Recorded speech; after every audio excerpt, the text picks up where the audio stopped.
Hello and welcome to the eOrganic webinar on North Carolina's statewide initiative for building a local food economy, presented by Nancy Creamer and Teisha Wymore of North Carolina State University. In this webinar, you'll learn about the Center for Environmental Farming Systems Local Foods Initiative and their 10% campaign. My name is Alice Formiga and I'm the webinar coordinator for eOrganic. eOrganic is the organic agriculture community of practice with eExtension. We're a community of Cooperative Extension service personnel, researchers, ag professionals, organic certifiers, and practitioners. You can find information about upcoming webinars as well as articles and videos on organic farming on our website at extension.org/organic_production. This presentation will be recorded and posted to our website along with all of our many other archived webinars.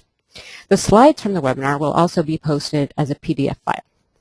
We are very excited to have Nancy Creamer and Teisha Wymore with us online today from North Carolina.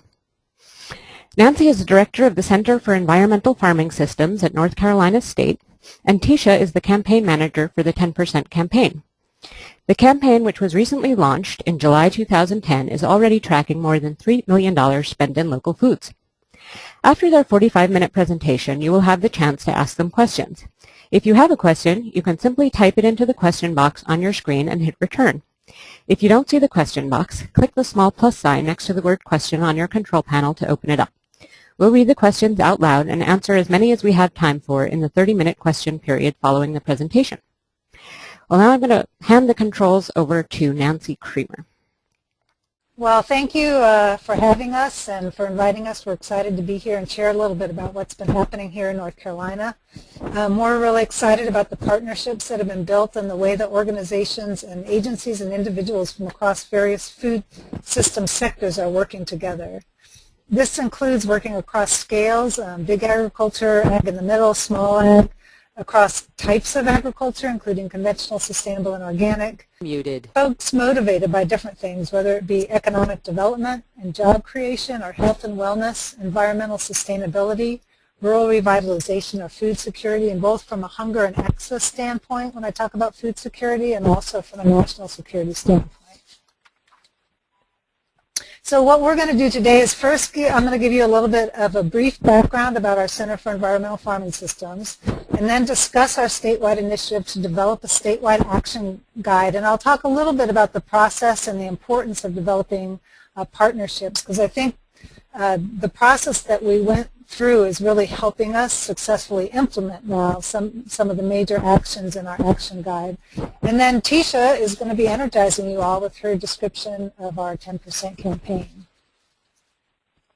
So CEFS was established in 1994, and it's a partnership among both land-grant universities in the state, NC State University and NCA&T State University, and the North Carolina Department of Agriculture, and many nonprofit organizations like the Carolina Farm Stewardship Association and Rural Advancement Foundation that were instrumental in its establishment at a time when land-grant universities and departments of ag weren't doing much in the way of research, extension, and outreach in sustainable agriculture. In fact, that's why we're the Center for Environmental Farming Systems and not Sustainable Farming Systems, because that word was even taboo back then. So we do have a long history. The core of our research program is located at our 2,000-acre field facility, which is located in Goldsboro, North Carolina, where we conduct interdisciplinary and farming systems research in many different areas. The field facility consists of a pasture beef operation. We have a pasture dairy, which has received relatively new USDA SARE funding to conduct research as it transitions to being an organic dairy. We have an alternative swine production unit with deep-bedded hoop houses and an outdoor swine research program looking at things like pasture species and stocking densities and nutrient dynamics. We have a 200-acre comparative farming systems experiment that was begun in 1999, again through and funded through several different SARE grants. And we have a 100-acre certified organic research unit where different researchers are looking at beneficial habitat, organic grain production, organic reduced tillage, and organic plant breeding.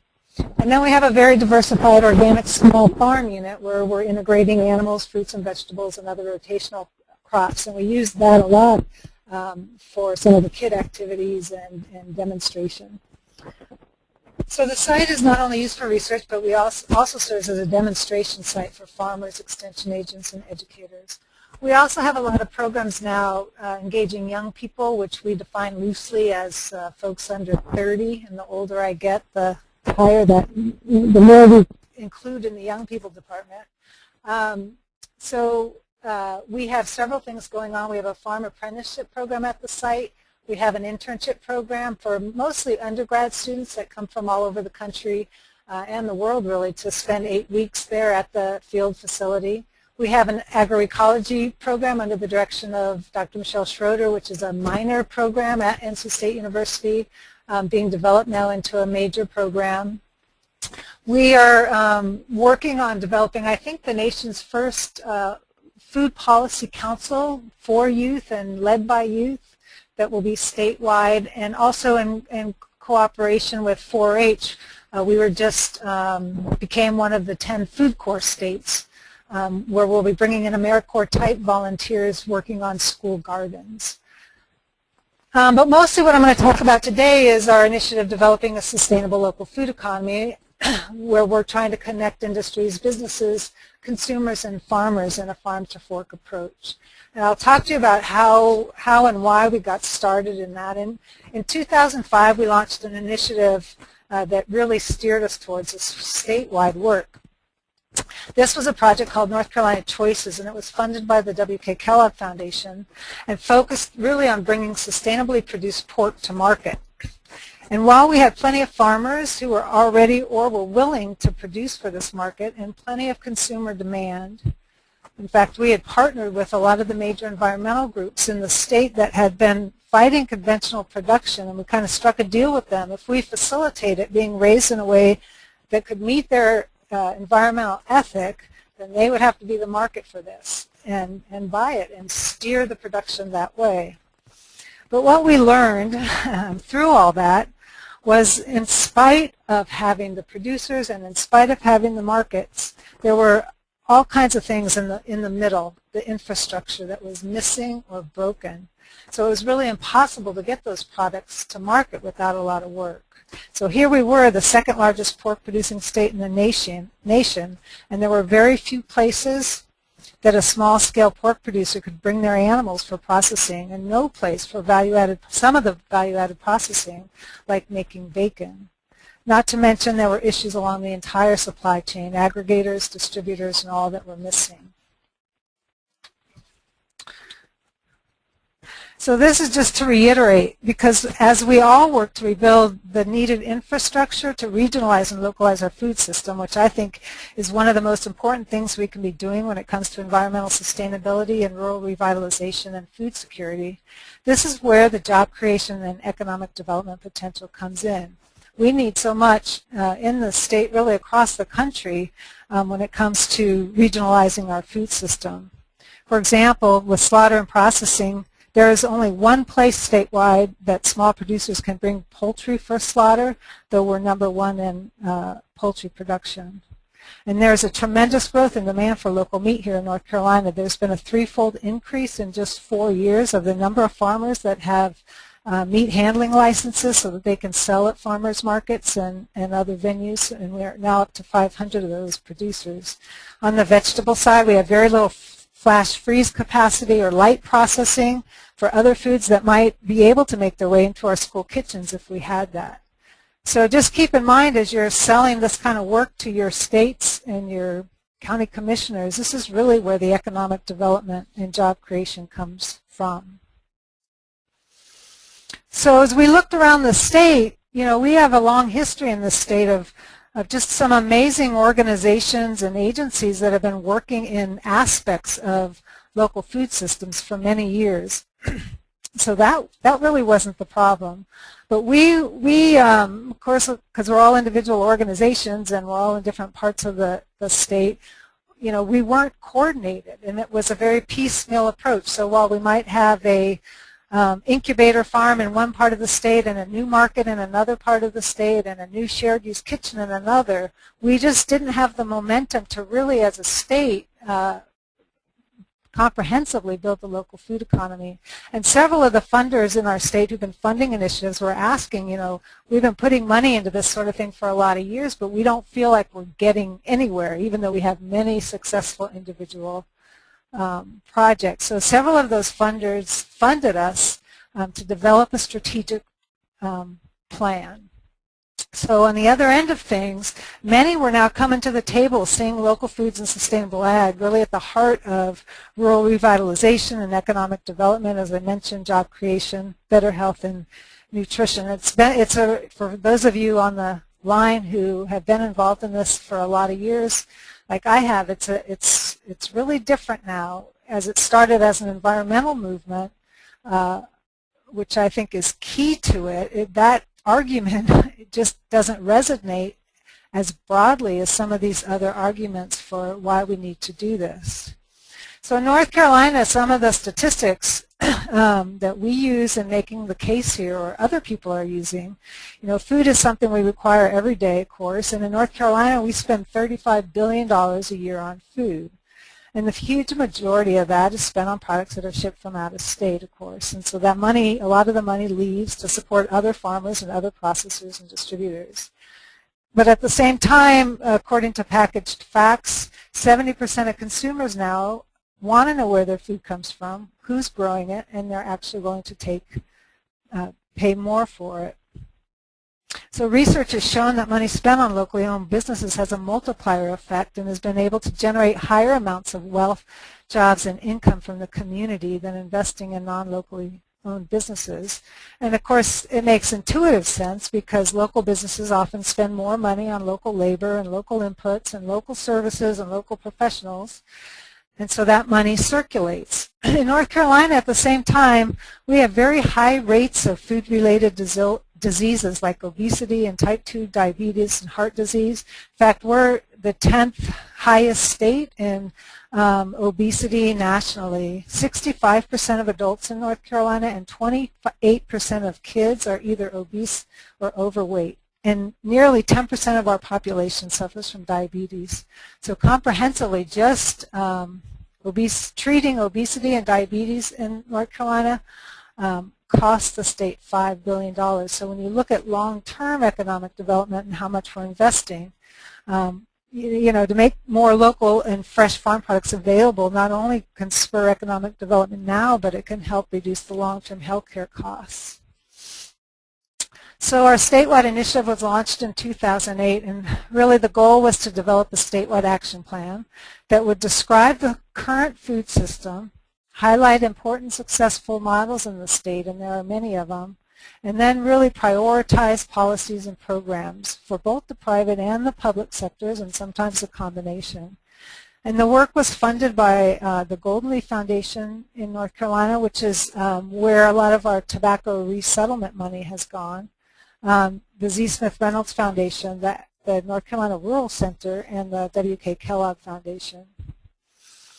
So this is where process comes in, and I think, again, because of the process that we went through in developing this strategic plan or statewide action guide, is really leading to the successful implementation of the activities now.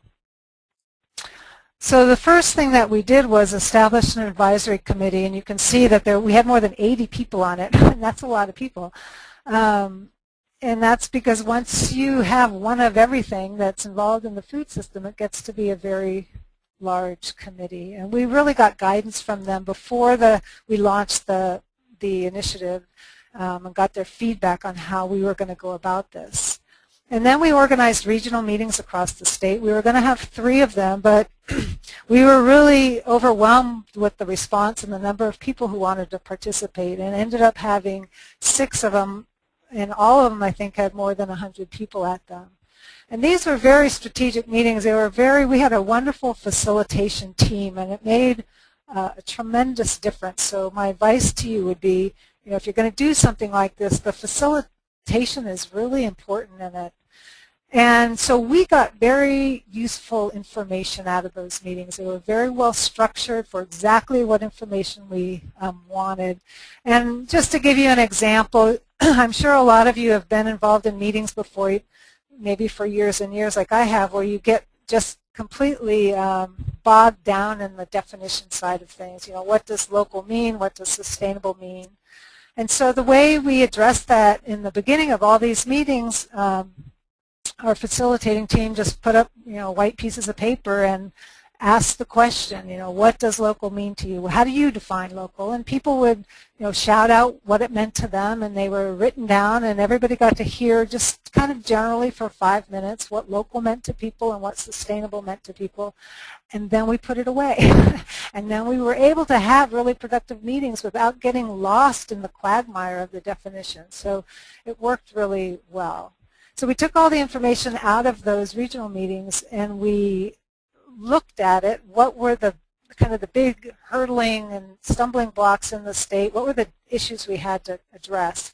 And there were 11 of them and emerged, and I'll tell you what those were in a minute.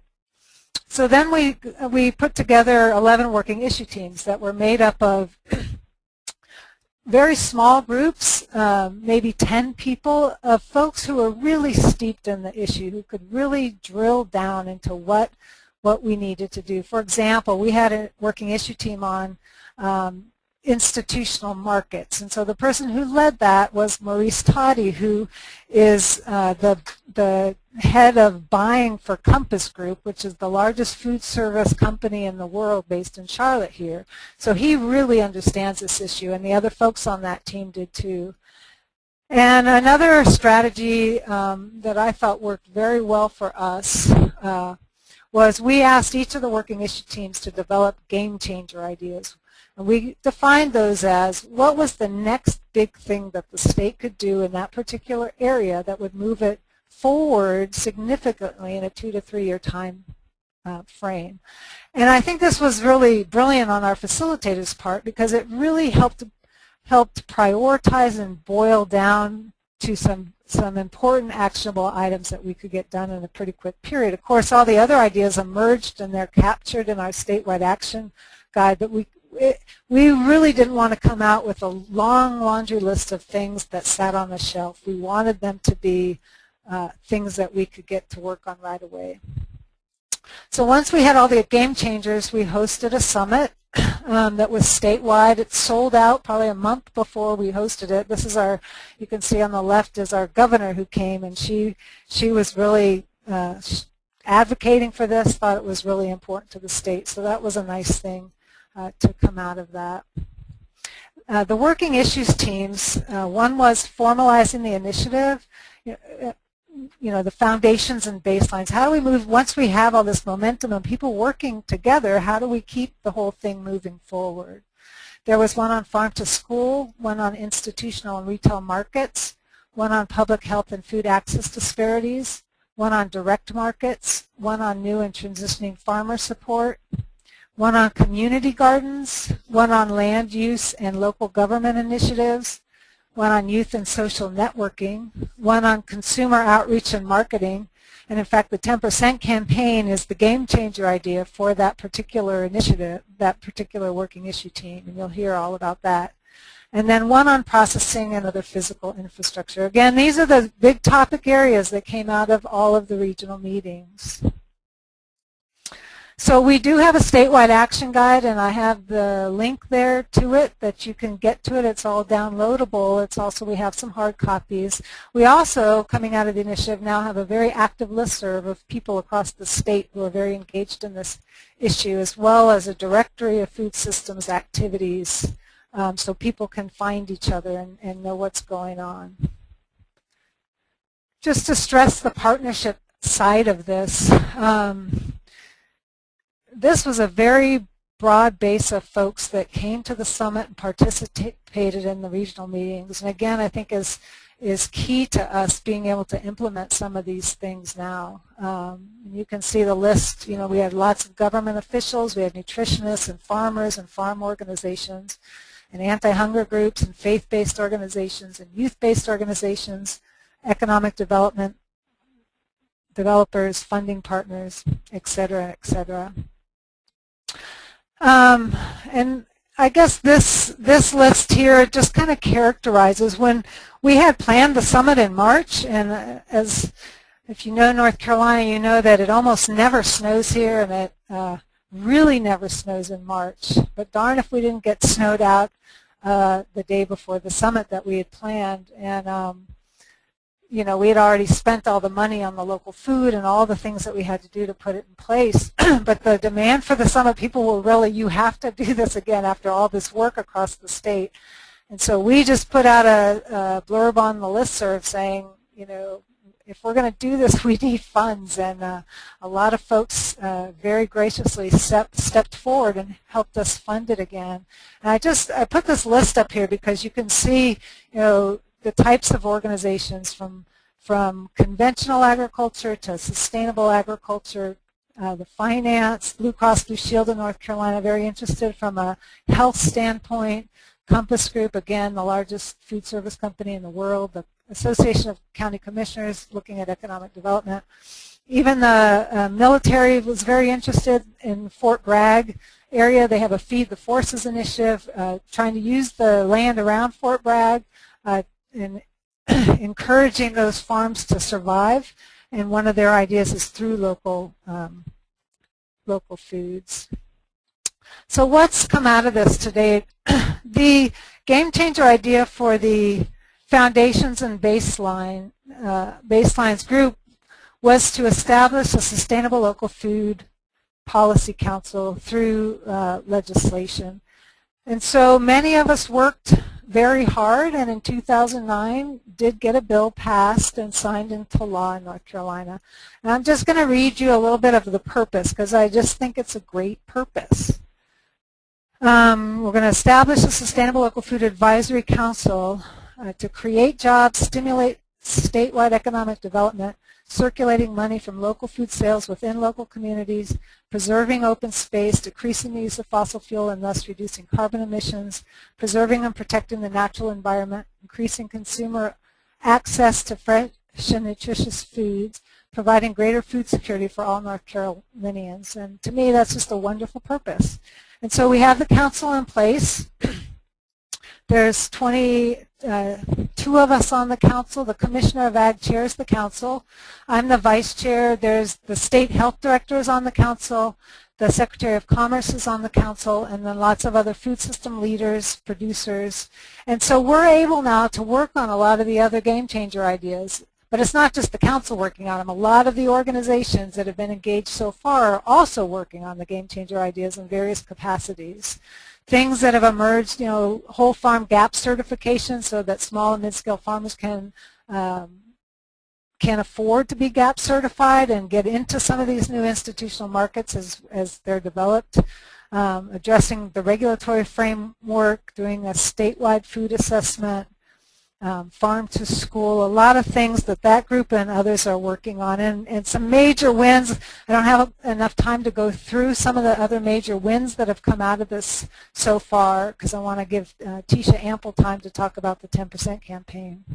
The other thing that happened after the initiative is our Golden Leaf Foundation put $2.5 million on the table in a targeted RFP process to fund local foods initiatives. So they put funding behind several of the other game changer ideas that came out of the initiative. And we're very, very grateful for that. And I'm going to turn it over to Teisha now. Again, you can find the State Action Guide on our website. Teisha? Hi, I'm Teisha Wymore, Muted. and I am the North Carolina 10% campaign manager, and I am working with Dr. Creamer on this initiative. And she did a really great job of telling you all how we got to this point of launching this initiative, so I won't go into that. But I wanted to briefly just mention that it is a marketing program, and it's based on those game changer ideas that she spoke about. And we launched this campaign last year in kind of late in the growing season, about the third week in July. And with that, we're 7 months in now, and we're tracking about $3 million across the state spent on local food. So it's been really, really great so far. This initiative is really all about the demand for local food, and it's, as Nancy said, it's a collaborative effort, and I mean that in every sense of the word. It can't be done without these great partners we have. And basically, we came up with this 10% idea because it's a very simple goal. The goal of the campaign is straightforward. Encourage North Carolinians to use 10% of their edible income, their food dollars, money they're already spending on groceries and going out to restaurants and eating at home, to spend that money on locally grown food in North Carolina. And why 10%? We feel that it's achievable, and North Carolinians spend about $35 billion on food every year, and if every citizen contributed, like I said, that edible income, that food dollar, about $1 a day on something grown locally in the state, we would have that money circulating back into the economy at about $3.5 billion. So it means a lot to the economy, and it's a sustainable future for jobs and building the infrastructure and the health of North Carolinians.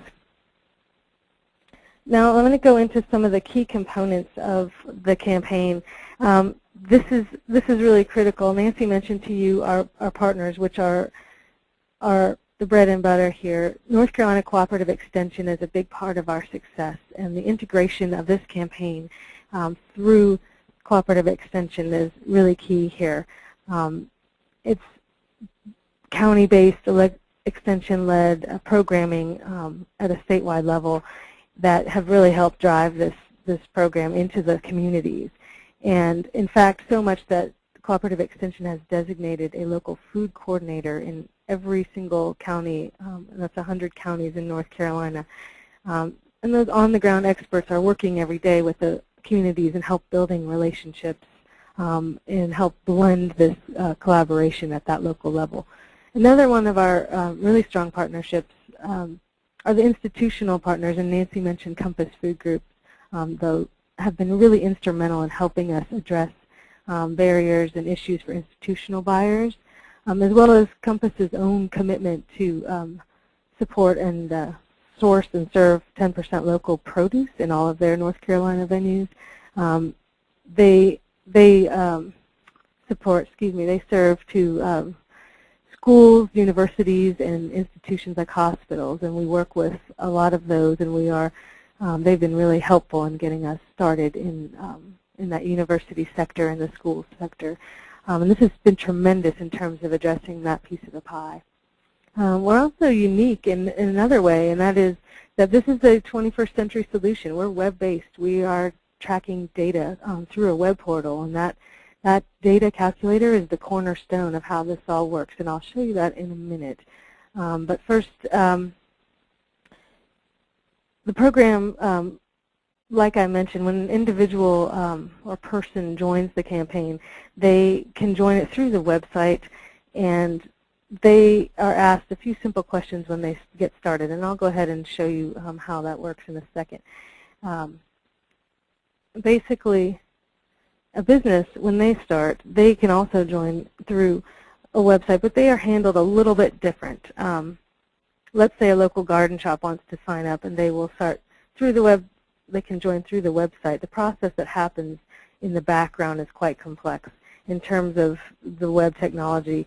It seems seamless on the front when they join, but the local food coordinator in every county is sent an email from the website when someone joins, and that person is notified, and then they will contact the business or organization, and then we'll ask how they want to, we'll kind of assess the level of support they want to work with the campaign, and they are treated on an individual basis.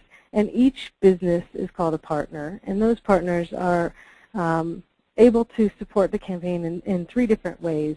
And we have the pledge of purchase, which is kind of the meat of the data collection process. And these are organizations or businesses that are reporting their local food dollars that they've spent on local foods. And this is what contributes to that number on the front page of our website.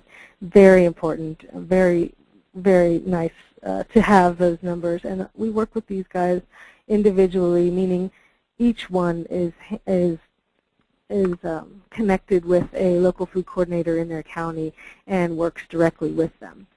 We also have another way to participate, and that is through an employee or member program.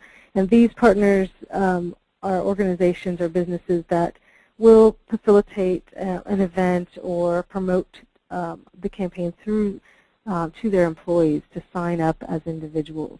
We have a number of these on a large scale level, such as Burt's Bees, Blue Cross Blue Shield, or Farm Bureau, and all of these have been really successful in promoting the campaign through their employees through events.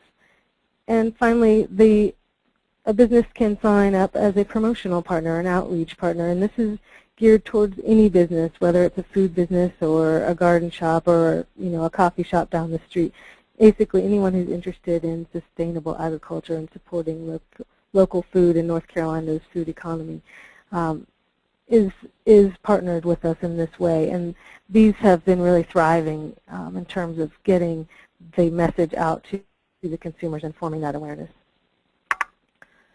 The Pledge of Partners, I just wanted to show you this list really quickly. This is really the bread and butter of our partnerships here. We have a wealth of partners that Nancy mentioned to you earlier, not only in scale, but in terms of diversity. Each of these, for instance, Farm Bureau has done a wonderful job with working with their employees to host events. They, in particular, hosted a successful Farm to Fork event, which is a miniature farmers market that several hundred of their employees attended, and really kind of bridged their awareness to them directly. And most recently, they also featured the campaign in their Farm Bureau magazine, which came out in January this year. And that has a circulation of over 500,000 people. And that traditional farm resource with branches in every rural town in the state is featuring the campaign and supporting us. And that's tremendous. And so those are the kind of partnerships that we have. And so we're working with these people at the same time, and Nancy mentioned a lot of these earlier. And also there's small partners that are making a big difference. We have mom and pop markets in rural communities, and even Girl Scout Troop number 734. So I mean, all these partners working together is what this campaign is really all about. And I put this message here to the consumers. After all, we are impacting the state economy every day, and everyone is working together on this. So awareness and consumer participation is key. A lot of what I do is spend time explaining to folks why the campaign is important, and it's not all about I'm already doing it, but it's about showing it and putting a stamp on that. The campaign needs support to demonstrate the demand for local foods in the state, so we can impact the food economy and help create a sustainable food system, and impact those jobs and policy changes. So all of that is something critical to our message here. And we talked about cooperative extension already, but I wanted to reiterate that really the county level support is the legs of the campaign, and having those relationships built into this initiative has been very helpful to our success. Let me talk a little bit about the website. Here I have a screenshot of what our website actually looks like, and I wanted to just point out that this is a dynamic website, and so the numbers you see on the right-hand side there, this screenshot was taken last night, and those numbers have already changed. We are now up to 2,378 people, and we're tracking $2.9,650,000-something. So I mean, it's dynamic in that it changes. It's real time. It changes all the time. So it's really fun. Every time you refresh your screen, it may be ticked up a few dollars, and it's really exciting to see. Another important thing that I wanted to point out here on the website front page, this is only the top half of the website, and I'll show you the bottom half in a minute, but it wouldn't fit all on the screen. So here on the top half, the About section is really where you're going to find all of those partners I've been talking about, and there's links to every single partner we have, including restaurants, including the larger entities and schools and universities. So anyone can go in and look at those partnerships. the next thing I wanted to point out is the Find Local Foods section, which I don't have a screenshot of, but that really is really the best and the brightest. And we researched and we present there on that page all of the local food places, the best databases, the best websites, and everything that we could find, so that we're not reinventing the wheel. We are not putting a brand on all the good work that's already being done, but instead we're promoting that through this website so that people can find those sources in their areas. So I just wanted to point that out. And we also have an events calendar, which is here, and it's directly linked to the North Carolina Cooperative Extension events page. And then this is the bottom of our website, and what you'll see here is the statewide tab, which is showing directly here, and this is directly linked to any article that we write or that's written about us, is posted here. And then you can also click on these counties, and this one is clicked on Wake County. But when you do look at that, it will show you any county that you like in North Carolina, and it will talk about what's happening and what's local going on in those counties.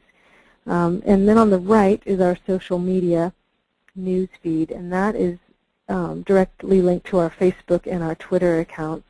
And those are extremely successful. We have had so much interest there, and we've had several thousand impressions and for every article or every post that we've put on there, and we have nearly 2,000 people following us, and it's been very good and very dynamic in terms of how popular those media pieces are to this campaign. And now I wanted to show you a little bit of when a person joins the campaign from that front page, they can go directly to activating their account, let's say. And this is what comes up. Once you click on the link and you decide you want to start joining the campaign, you're asked a few questions, and it's very simple. You're asked how many people are in your household, how much money does your household spend on average on food per week, and then we ask you where are you currently finding this food, local food, and then we want to know how you heard about the campaign. And this particular question I'm just going to point out, which is down here towards the bottom, and I'll point to it here. We can tie that question to these local food extension agents, and we can tie that also to a specific business, or if it's an employer event or a some sort of farmers market event or something like that. So we can tie that information directly to how a person signs up, and we find that very valuable and useful in terms of creating awareness or promotions in certain areas. So this is what the actual initial question set looks like. And then each week the campaign will send you a link to update your progress. And then that link is very much a smaller subset of this question set and asks two questions. How much did you spend on local food this week? And then these checkboxes here are the same every week, and you just find, you let us know how you find that food this week. So it's very simple. It takes about 20 seconds every week to do this, but as you can see, those numbers on the front of the website are showing up, and they're changing all the time as people put in this information. And so it's extremely helpful and useful and dynamic and fun at the same time, because people are excited about it. And we are making enhancements to this all the time, and we are getting ready to kind of make it a little bit more dynamic in terms of what people can see and how they can compare themselves to the local food other participants in their counties. And that's about all I have for you guys today. I wanted to just end by saying if you have any questions specific to me and what I said about the campaign, please ask, and I'm happy to go through any of my slides again. I know it's kind of quick, but you're welcome to ask any questions, and I will just put here up this information I have. Let's see if it'll go. I wanted to put there the contact information for myself and the other members of the headquarters team. that are working on this campaign, and we are happy to field any questions or talk further in more detail about things at any time. So feel free to contact us. And I will turn it over to Alice again. Thank you, Teisha and Nancy. We're about to start our question and answer period. For anyone who missed the beginning of the presentation, you can use the question box on your screen to type in questions and then hit return. If you don't see the question box open, you can click the small plus sign next to the word question to open it up. We'll be reading the questions out loud, and we'll answer as many questions as we have time for. I just wanted to also mention that this webinar will be posted within the coming week at www.extension.org/article/31868, or you can just go to the eOrganic website, and I'll put that address up in a minute after this contact information slide has been up a little longer. We're also going to be posting the slides as a PDF. If you can just go to the eOrganic website and type and look for archived webinars, you'll be able to find this webinar as well as all of our other archived webinars. And if after the webinar you have additional questions, you can either use these contact addresses on your screen, or you can also use the online Ask an Expert system at extension.org/ask, and you'll get an answer from an expert. Finally, we really value your feedback, so we'd very much appreciate it if you could fill out our follow-up survey, which you'll be receiving in an email today. So let's move on to questions. We have several questions coming in. The first one is from the earlier part of the webinar. How did you select the issues that your 11 working groups focused on? Did that come out of the 6 statewide meetings? Can you hear me? Yes, it did. That's those issues. All of these issues are connected, and so it was pretty tough taking all of the information that came out of the regional meetings and boiling it down to 11. But they emerged directly from all of the regional meetings. Okay, and we have a comment from the same listener, which is congratulations on what looks like an exciting and so far successful effort. So, Thank you. Yeah. Here's another question for you, Nancy. How do you promote your NC 10% program? Mainly most of the meetings and conferences you go to are attended by growers and not average consumers. Well, actually,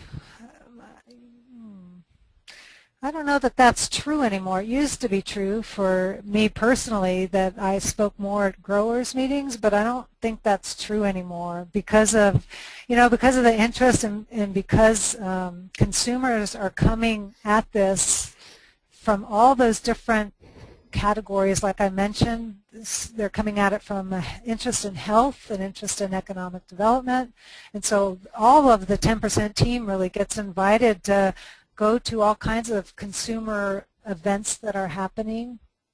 But this is also happening, I think, through the local food coordinators on a county-wide basis. So the local food coordinators aren't always ag agents. When we went to Extension and said, okay, if we get this money, will you designate a local food coordinator in every county to help with the campaign?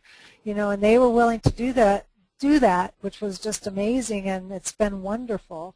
But they can be 4-H. Some of them are 4-H agents. Some of them are family and consumer services agents, and some of them are ag agents. So it's a real mix of folks and who they connect with. And those agents have done just some amazing things out in their counties. Gotten resolutions in support of the campaign done. They've gotten hospitals interested in joining the campaign.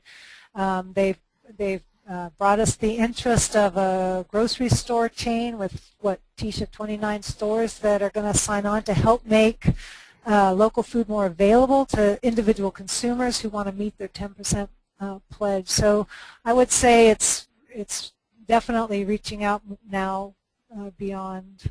And Teisha might have something to add there. Yeah, I'll just add that we definitely work through those 100+ agents around the state, and also through myself and all of us working at SEFs, and we go out and we talk about the campaign, and we have information that's available and working through our partners as well. So our partner restaurants are also a good way that we're getting the word out to consumers and people out in the world. And I just want to add, I think we've been working on the production side for a long time, as many of you know. And I guess came to the realization, at least, I don't know, just came to the realization that, that if we could drive demand, we could get a lot of the barriers addressed at a much quicker rate. Because when you get demand going, and then institutions start thinking about how they're going to meet that demand and start having really important conversations with the right people at the table in order to actually break down some of those barriers. I mean, it's just been amazing to me the things that can move when you get all those different voices working on the same thing with some sort of speed in mind to getting it done. And so we have businesses that want to get contracts, and they want to get those contracts because they're willing to offer local food, but they can't find enough GAP certified growers, so they're having conversations along the whole chain to try to that issue. So, I'm pretty convinced that reaching out to consumers now is a pretty important piece of the whole picture. Okay, thank you. Here's a question about your website. Who developed your website, and how long did it take to get all the functionality in place? Are they asking about the 10% campaign, or? I think so, yeah. Okay. Well, that was a collaborative effort between a lot of us that started on this campaign early on, and working with Cooperative Extension web team, who kind of helped develop the back end of the website, and it really is very integrated into their already existing statewide extension website. So we have been working on that for a very long time. It's extremely important, and it's very complex in terms of how this database works and how it's tracking the information that people are inputting. So it's been a collaborative effort. I'd say that it's a homegrown effort between a lot of people that put their hard work into it. What's nice about the website too is every county in the state has a website that looks pretty identical, and they all have these categories. And one of the categories now is local food. So if an extension agent in any county puts up an event and checks that local food box, or if they put up a news article or an informational piece and checks the local food box, it gets channeled automatically to our events page. So if you look at our events page on our website, that's pulling any event from around the state that has anything to do with local foods. And so there's it's a great way to integrate all that are happening around the state and have a common place to see what they are. Another question about that website. For the total amount of local food sales shown on the campaign site, is that per year or since the campaign began? That's since the campaign started in July, and that information will be we're going to change that kind of subtext that there where it says updated weekly. We will put since the campaign started in July 2010. How did you decide to conduct a statewide campaign versus a county-by-county, i.e. more local campaign? Teisha, do you want me to answer, or do you want to answer? I think that's something that... yeah, I guess, ultimately we're trying to impact state. Well, I wouldn't say ultimately. We're trying to impact at all different kinds of levels, but one of the levels we're trying to impact, is state and state policy and state designation of, resources and activities by land-grant universities and extension and by the Department of Ag and by the Commerce Department. So those are all, in health, the public health sector. They're all state agencies that all also have arms out in the county. So region, state, maybe counties all have local labels. And so, it gets a little tricky. But what with ours is to drive to the labels that exist a way for meet their 10% pledge. So, for example, in this area now there's a new initiative being formed for the Piedmont, North Carolina, and hopefully we'll be very tied in with them. So Nancy, your microphone's cutting out a little bit. I don't know if you can move it a little bit, so because the sound seems to be coming off a little bit. I'll try to hold still. Is that better? Let's see, it's a little quiet now. Maybe you could hold it a little closer. Okay. I Yeah. didn't really touch any of the controls. Anyway, so No, we still don't anyway, hear you. Yeah, I'm not sure what's going on. Yeah, it's sounding a little kind of cutting out every few seconds. I don't know what's going on. Let's see, you can check it just a bit.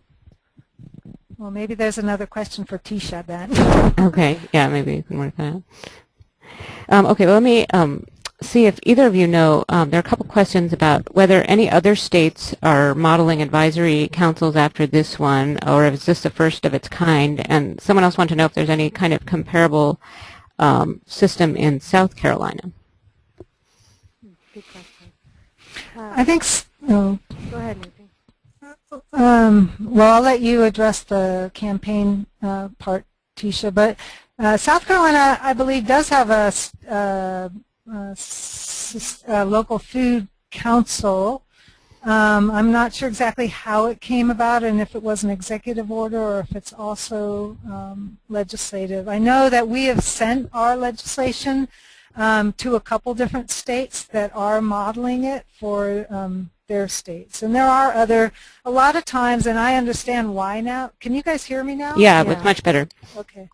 A lot of the states have approached this through executive orders. So in several states, there's an executive order that establishes a local food policy council. And those are great, except they expire when governors step down.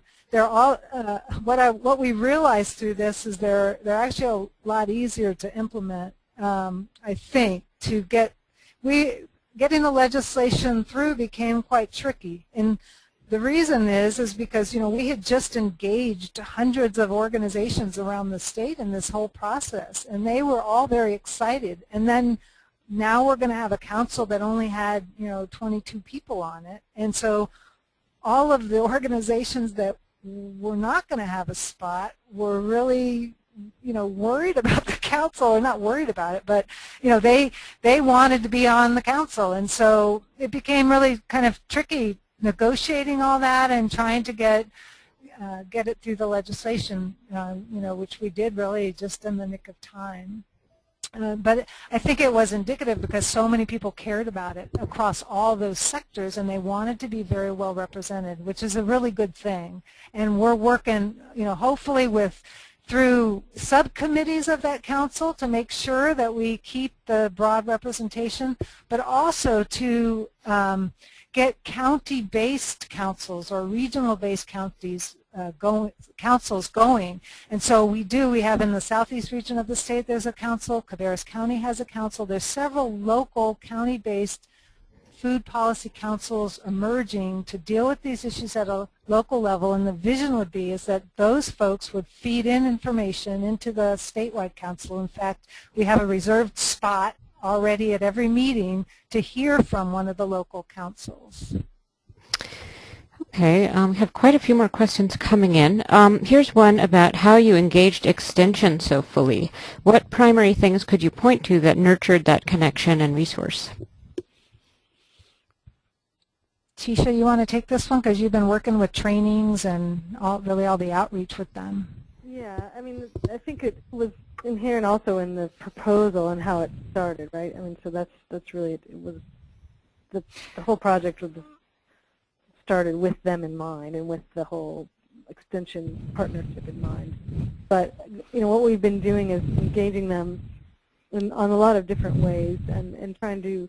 We're just now finished with what I've been calling the road show, and going around and doing extension training in person to all the different districts. There's 6 districts in North Carolina, and we talk to them, in person on face-to-face basis. But we've also had webinars. When we first launched the campaign, we hosted 2 webinars to kind of introduce the campaign to them and kind of help, train them based on, how they can, what their role was and how they can help support the campaign on things that they're already doing. So we had them in mind from the beginning and the inception of this.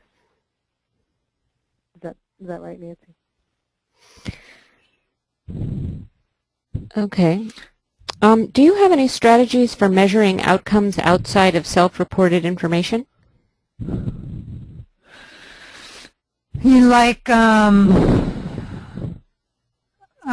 I guess, we definitely could if we had more resources.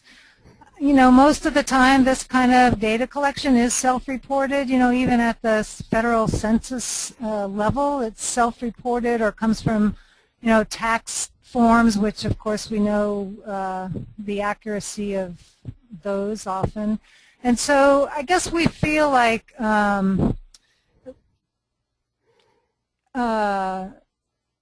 I don't know how to do it otherwise, quite frankly, unless you get people, we're doing it on a short time frame, so week by week, and so I think it's pretty easy for consumers to, be close in what they're spending, and it's, for us, it's a lot about having people make a conscious effort to spend 10%. We're not doing anything with that number besides showing the potential demand for this. So for me, let's take Cooperative Extension as an example. I was invited to speak at, it was a joint thing between Cooperative Extension and some other organizations. It was a big farm city week, and there were 200 people who were there, and it was all focused on local foods, which is why I was invited to speak. And they had run a competition in all the high schools to get someone to write an essay about why it was important to buy local food. Well, there wasn't one local thing served at the lunch because there was no thinking about it, taking it to that level. And so now we have our colleges of agriculture, Cooperative Extension, Department of Agriculture, all of these folks and organizations, Blue Cross Blue Shield, who when they do meetings now and they do events, they're consciously thinking that we have to serve 10% local, and so it's really bringing it to the forefront in individual consumers. In their mind, they're out seeking it, and that's going to just drive this demand and really help us address all of these barriers. Okay, here's a question about how this initiative will involve more North Carolinians from underrepresented communities of color. That's, Teisha, I don't want to keep jumping in. Do you want to say anything, or do you want me to? You can go ahead and start. I'll jump in. I guess that's a really important piece to us as well. And, we definitely don't want to have two food systems. So we're making sure that we're working with other organizations as well to make sure that we comprehensively approach this issue and not just in the urban areas that might have more accessible income. I think working with the Piggly Wiggly stores that are interested in joining the campaign is part of that. We also just got a USDA Beginning Farmers grant that that's really tied to the 10% campaign. So it's to work with the extension agents and supporting new and beginning farmers to get into this. And part of that will be to have incubator farms in counties in North Carolina on vacant land where an incubated farmer can get the land resource in exchange for giving a percentage of their production to folks who might not have access otherwise. And then through the Food Policy Council, one of the committees is health and wellness and access, and so they're addressing EBT at farmers markets in a lot of different ways to really have some fairness in the food system and access by everybody. The community gardens piece is another way that's being addressed. We have a question from a listener wondering if there are any good examples of small farms coming together to solve aggregation and distribution problems. There are actually. There's a lot of examples of that in the state. One of the longer standing ones is ECO, Eastern Carolina Organics, that is it's jointly owned by the producers and the owners of that working with a lot of small organic farmers in the state. Then we also, SEFS itself has launched an initiative out of the NC Choices Project, a new business called Farmhand Foods, and you can go to that website and check it out, which is exactly being an aggregator on the meat side of things, buying from producers, keeping the identity preserved, and working with aggregation and getting that into retail markets. There's a company called Produce Box in this area that the number of people who have signed on to that, they're buying from several different farmers and putting together boxes of produce and now expanding into other products as well. I think they have 3,000 customers now. So there's a lot of, again, this demand is making these models happen really quickly and helping people address some of those barriers. Teisha, do you have some examples to toss in there? I was just going to give those examples, the same one, and also Pilot Mountain Pride, another aggregator that's working to do the same kind of thing, where they have a facility, but they also do, work with smaller growers or growers that may not have had entrance into markets previously. So they are able to buy from them and then turn around and sell to grocers or other markets because they have a certification process and things like that. So there are these models that are really standing out, and a lot of them are on our website that you can go and look and see what they're doing. But and a lot of them we may not even know about because they're just emerging now. So. Okay, we have a couple of questions about the administrative costs of the program. One listener wanted to know what the cost of producing the 10% campaign was, and another person wanted to know whether you have a full-time web administrator for the 10% website. Nancy, do you want to address the cost? The cost of the whole program? Our grant was for $300,000. And that includes the design and the website, so all of us that have gone through it so far. We are very, I would say, incredibly staffed for what potential is. We didn't expect, I guess, especially the business community, we figured we'd be going out teaching this to join on the.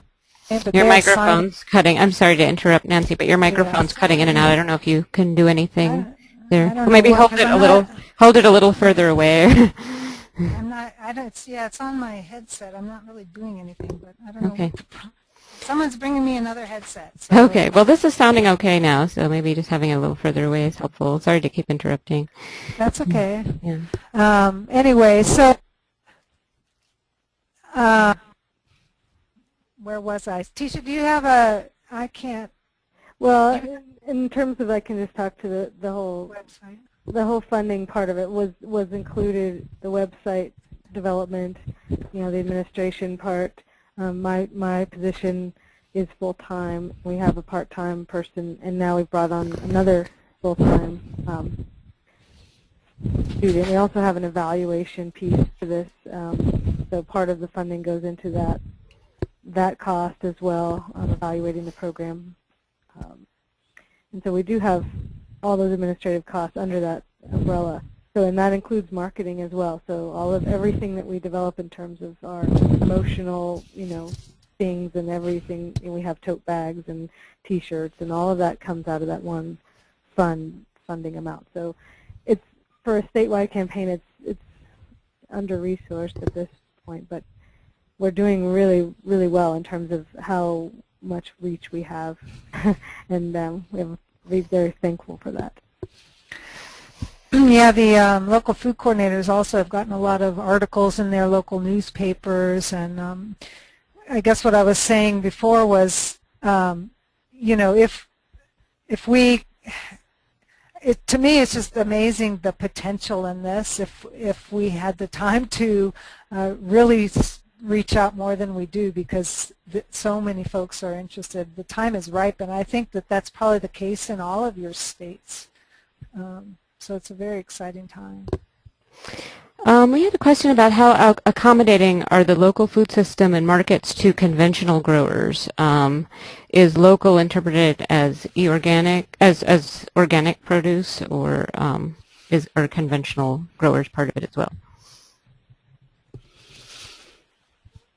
We for this particular initiative, we do not define it as being organic only, and we encourage people to kind of differentiate that and be aware of the sustainability and how food is grown.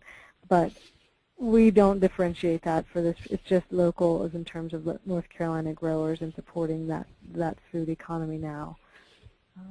Yeah. Okay, thank you. Let's see. We have a couple people from different states. One is wondering whether you're available to do this presentation to groups interested in creating such an initiative in their state, or whether you have any packaged materials that might be available to people in other states that are interested in starting a similar initiative there. Yeah, and this question comes up a lot, and we're really excited about it, actually. And I couldn't be more pleased to say that we are building those kind of resources and we are interested in modeling this for other states, and this was our first webinar kind of on that playing field, but we are definitely doing that, and we have packaged materials and a presentation, an overview presentation that we do send to people who reach out to me directly, and we can do stuff like that. Yeah, I put up your contact information again in case people are interested in contacting you about that. Here's another question. Could you discuss how community gardens fit into the local food economy? Great. That's a Nancy question. I feel like I was talking too much. Yeah. One of our working issue teams is on community gardens, and we do have a statewide, I don't know what you'd call it, collaborative of lots of different folks interested in community gardens who have been working together on this for quite a while. And so I think the game changer out of that initiative was to have these community gardens networked, and to have one in every county in the state at least. And so they've been working on that. I think, you know, anytime you're getting more people engaged in where food comes from, even, you know, as people growing it themselves, and the freshness and the kinds of varieties that you can eat or that you can grow because they don't have to be shipped, in the flavor differences and all that is just important from a lot of different standpoints in a local food system. Okay, we have time for a couple more questions. Here's one. How do you get the public to not just see farmers as businesses trying to make a living, but as integral to the health, wealth, and the health and wealth of your local economy? We, as a market board, are struggling to get our area to not see us as spending public money for our own purposes. Any advice? I guess I would say this is where the whole the enthusiasm by consumers is making a big difference, at least here in North Carolina, because it's just it's catchy. I don't know how else to say it. You know, again, having been in this field for so many years, and the difference now over the last 4 or 5 years, and how that's changing people's minds at all levels of government. I think some of the statistics that are available now that talk about and connect local agriculture and land conservation, and you know, North Carolina, our average age of farmers is 57. Things like that, you know, can get the attention of some of the folks that might not have been listening before, and getting them to connect the way we eat and our healthcare costs with farmers and the fresh alternatives that they could provide. I don't know if that answers your question. We have time for one last question, and this is, do you have any idea how much economic impact, such as recycled dollars contributing to the state GDP, tax revenues, etc., an increase of 1% of local food consumption has? Well, I guess one number, I think it was a Michigan study, but I can look it up, that found that the multiplier effect was 2.6 6 when buying food from local farms. So I guess that's one number. There's a lot of different studies that have tried to look at that question. Okay. Actually, we just have one last final question. I don't know if we have, I think we just have time for this one before the end. Teisha, you mentioned how many people are plugged in through social media, Facebook and Twitter. Do you have any idea of the demographics of that group? We can find that very easily.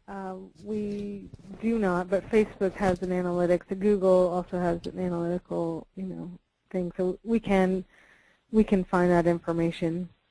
We don't collect. We're not focused on that at the moment. But a lot of the people actually will say, people that post to our Facebook and all that, they will say where they're from, or a lot of times they're promoting an event or something. So. Okay, thank you. We're running out of time, but I'd like to thank you all for your questions. As I mentioned before, if you have additional questions, you can contact Teisha and Nancy, or you can also go to extension.org/ask. This webinar will be posted on the eOrganic website at extension.org/organic_production under our archived webinars.